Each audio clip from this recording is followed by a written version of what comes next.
Құрметті қазақ елі, бірнеше күннен бері әлеуметтік желіде тарап жатқан ақпараттағы Қасымбаев Хасан деген мен боламын. Талғарда болған қайғылы оқиға, Шерзат деген баланың қазасына, туған туысқандарына, әке-шешелеріне қайғырып көңіл айтамын.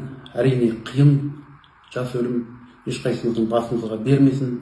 Мен де әкемін, 3 бала тәрбиелеп өсіріп отырмын. Біздің отбасымызға да әрине оңай болып тұрған жоқ. Қанша күннен бері ұйқы жоқ. Жалған ақпараттар менің және менің отбасыма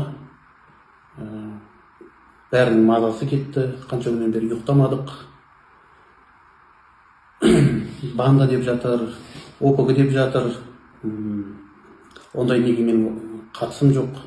Заң алдында сотталмағанмын, заңмен ешқандай проблема болмаған. Әрине, жаңағы інісі сотталған, анау деп айтып жатыр. Інім 2017 жылдан бері өзінің жазасын өтеп жатыр. Заң бәрімізге ортақ.